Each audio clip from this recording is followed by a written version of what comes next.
Everyone, it's Rachel, and I wanted to follow up on my video yesterday. I'll call this part two of job interviewing, especially for people who are older. I mean, this is relevant to anyone. Anyone can learn anything they want about interviewing and job interviews. But I wanted to kind of talk about how today went. I interviewed, this was probably like the third round. So the first round was the recruiter got in touch on LinkedIn and had emailed me. The second round was a phone screen with that person. The third was two people on Zoom. And then today was five people by Zoom. Sorry, the recruiter is texting me. Okay, so I'm gonna have to write him back, but I'll just make this quick. So anyway, so I wanted to talk about what did I do today to get prepared to make me feel confident and like I could do this. So I did my nails, I wore my cute bracelet, I wore a blouse, I wore my lucky necklace. Sometimes I had my hair like this, other times I had it back like this, kind of depending on who I was dealing with. I did not have a chance to do my roots, so guess what? You can tell I'm in my 50s. You know what? Some of them were too, so that was good. And I did my cards. I told you yesterday about how I prep myself with cards and I put them around my desk. And so I did that. They're all over the place on my desk. But really, the two cards I wanted to highlight that helped me feel better about it was some advice that I read, and it said, have a good convo. And that I had done enough work on preparing myself, like going through my cards and practicing my interviewing and really being locked in on my stories that you prepare for the examples, for all the typical interview questions that they ask you. But at the end of the day, part of you has to kind of relax and make a connection. And so that's what, where did I read this? I think I read an article, and so I put it on one of my cards, and it says, you're getting a vibe check, you match their energy, you're going for cognitive ease where you make it easy to deal with them. They start to see you in the role, and they call it the halo effect, that if they like one thing about you, they're going to like it all. So I was reminding myself to not just be kind of a robot of my skills and all the things I could do, but also to be a human being and to not get so nervous. And so I also, in preparation, did a big old ChatGPT thing where, and this is several pages long, where I put into ChatGPT that I needed help preparing for this interview. And then I put this into a Word doc and I streamlined it and took out a bunch of things and bolded some things and edited some things. And then I went through it after I printed it out and underlined some things. And so it helped me, first of all, set out the people I was meeting, the time I was meeting. So one was at 11, one was at 1, one was at 1:30, and one was at 3:30. And they gave me some advice on how to approach each one of those, the themes that I could keep emphasizing, all the different stuff. But ultimately, it just comes down, you can't be looking at this the whole time you're on the interview. You have to, at some point, just represent the work you've done and can you do the job. I mean, if you can do the job, you can do the job. You can't really fake it if you can't do the job. So that was how all of that went. I already did my thank you emails. I put it into ChatGPT. I took notes. Where's my notebook? I took notes with my job notebook, and I just kind of said a bunch of things. And so then, I mean, I wrote down a bunch of things. So then I went to ChatGPT and I said, ChatGPT, or whatever, Copilot, I don't know, whichever one, but I used ChatGPT. And I said, I need to write a thank you letter.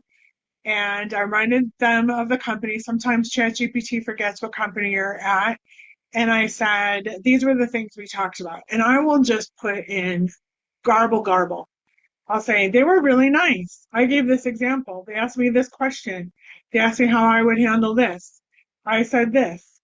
And then I'll kind of quote different moments from the conversation. So then I said, ChatGPT, put this also into bullet points because I don't want to send them an enormous thank you letter. So this is, you can't see it all. I don't want you to see it all, but I put it in and I bullet.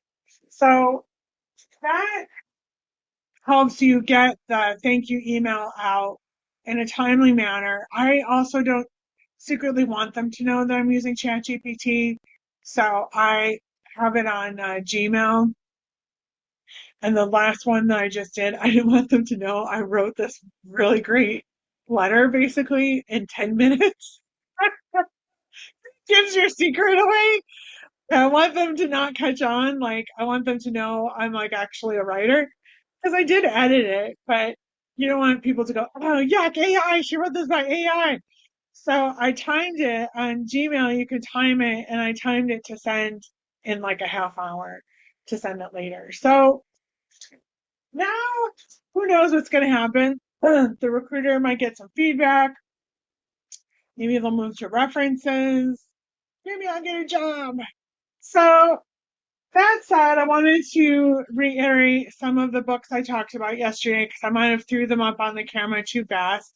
This one is Harvard Business Review, Your Guide to the Job Search. Great topics. Again, we have the job search checklist. I'll write this into the description. 5 steps to rapid employment. Knock them dead. I'm a books person. I mean, I have shelves of books. I could really go on about this. I'm looking at my other books. I'll do a whole thing on books.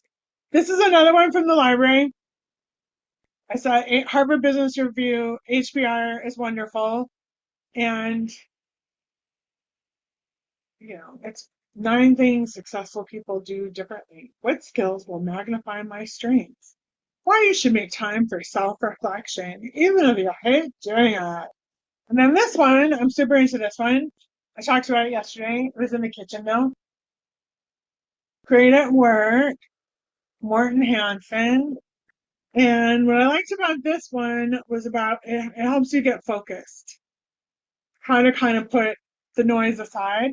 And then this one, for all y'all that aren't into LinkedIn, this is linked. This is a library book. Conquered LinkedIn, Get Your Dream Job, Own Your Future, Omar Garriott and Jeremy Schiffling. I always check what year these things were written. This one was written in 2022 because you want to make sure it's up to date. I really like this book, but I have to complain a little bit. I don't like how in some sections it's all in blue typeface. Like, I mean, blue as a highlight is great, but it's like blue, like this, blue. Wait, can you see this? Tricks. Jedi mind tricks for job seekers, everyone. That's on page 257. That's actually good. Go and read this one. Oh, I like this one. I'm gonna mark it. She's gonna go read that. So anyway, that's it for today, and I wish you the best of luck on your job search. If you are feeling overwhelmed, that is normal. In between my interviews, I actually put down a yoga mat, turned on the lights, and lay down on the floor of my office for a while because I was feeling so intense. Because I had one of the interviews was with HR. Holy crap! It's like they took me through my cards, like shoot, shoot, shoot, shoot, shoot. How do you do this? How do you respond to that? What do you like when you're this? Who's the best boss you ever worked with? Who's the worst boss you ever worked with? Tell me about a time when you had conflict on the job. Tell me about a time when you didn't get along with someone. Tell me about a time about when you disliked your job. Tell me about a time when you loved your job. Come on, everyone. Slap. But hopefully I'll get the job. Yay, wish me luck. Okay, that's it. Thank you.